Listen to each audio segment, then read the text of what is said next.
Hey everyone, welcome to The Explainer. I am so glad you're here today because we're going to be doing something absolutely vital. We're essentially building a high-tech containment facility. Look, autonomous AI agents are undeniably powerful, right? But without the proper boundaries, they can absolutely run amok. So today, we're diving deep into the AB100 blueprint. We're going to break down the exact architectural blueprints and governance guidelines you actually need to deploy enterprise multi-agent AI solutions safely. But first, picture this absolute disaster scenario, okay? It's Friday night, you log off for the weekend, feeling great. But deep within your enterprise systems, two autonomous multi-agent subagents get, well, confused. They start invoking each other, asking the exact same question back and forth in this recursive, infinite loop without ever reaching a resolution.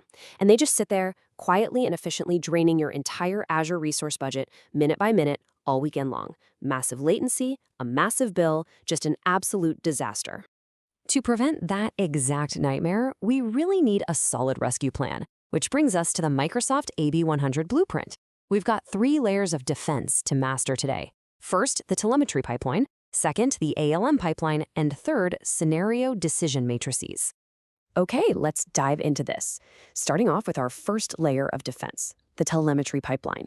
This is essentially your ultimate loop detection kill switch.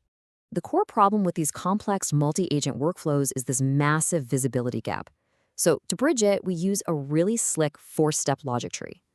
Step 1, Copilot Studio, or honestly whatever custom agent system you're using, emits its raw conversation and execution traces. Then, step 2, Azure Application Insights picks that right up and streams the continuous diagnostic telemetry. For step 3, we route all of that directly into Azure Log Analytics, which is running a real-time KQL monitoring engine. And finally, step 4, if a specific condition is met, an alert triggers an Azure function that immediately kills the active session state. Now, you might be wondering, what's the exact metric we're actually hunting for? It's 5. That is the magic quota threshold. If there are more than 5 consecutive interagent calls within a super tight 30-second window for the exact same session ID, the system triggers the kill state. 5 calls, 30 seconds. That's absolutely crucial to remember. And here is the actual Custo Query Language, or KQL script, that makes this whole thing happen. This is the engine running right inside Log Analytics.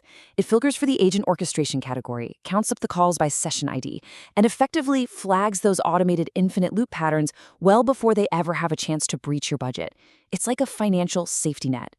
Moving right along to our second layer, the ALM pipeline. This is all about structural containment. Think about it like this. If the telemetry pipeline stops active agents from looping in real time, the application lifecycle management pipeline is your structural containment protocol. An ironclad rule of the blueprint is that enterprise agents must never, ever be built directly in a production environment. So we manage this through a strict schema matrix. First, we have development, which we call the sandbox. It's totally unmanaged with a highly permissive data loss prevention or DLP policy. Next up is test and QA.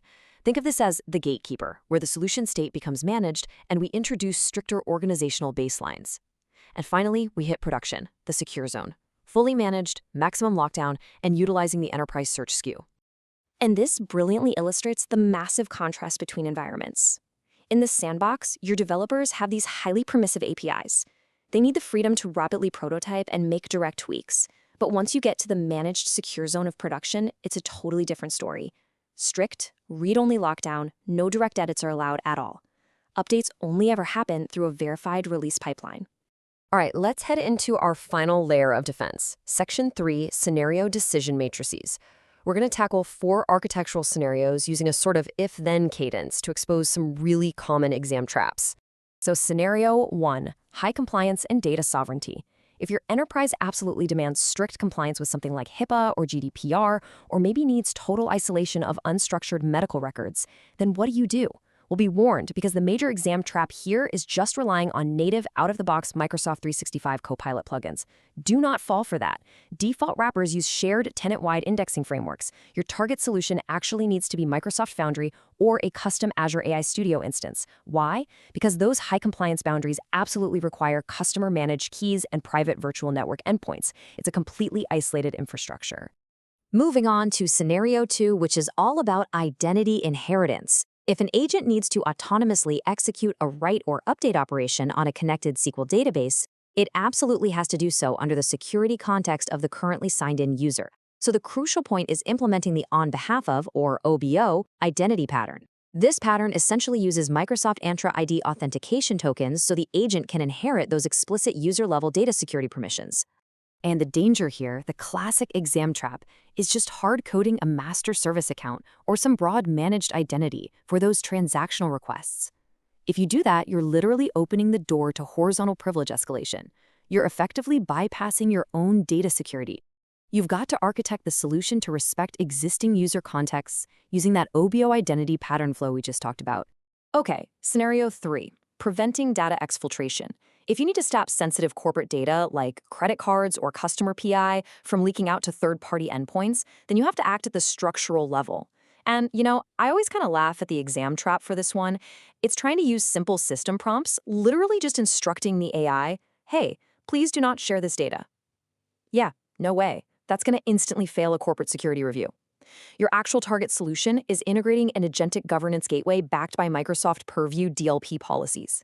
You need rigid classification tags to block those unauthorized data payloads right at the API egress level. No asking nicely, just strict policy. And finally, scenario 4. This one tackles cross-platform interoperability. If an internal enterprise agent needs to securely discover and share contextual execution data with a non-Microsoft external system, something like Workday or Salesforce, then you really need to rely on standardized protocols. Specifically, we're talking about the Model Context Protocol, or MCP, and the Agent-to-Agent, or A2A, Open Secure Communication Standards. The trap here is trying to hard-code brittle, custom point-to-point APIs for every single external system your agents need to talk to. That just creates this massive mountain of maintenance debt. By utilizing decoupled standards like MCP and A2A, you ensure much lower maintenance debt and, critically, safe token management across completely different enterprise platforms. So there you have it. We've built out our telemetry kill switches, we've carefully structured our ALM pipelines, and we've successfully navigated those tricky architectural decision matrices. But as we wrap up, I want to leave you with a question to really think about. Look at your own deployments right now. Are your enterprise AI agents truly governed, or are they just one infinite loop away from disaster?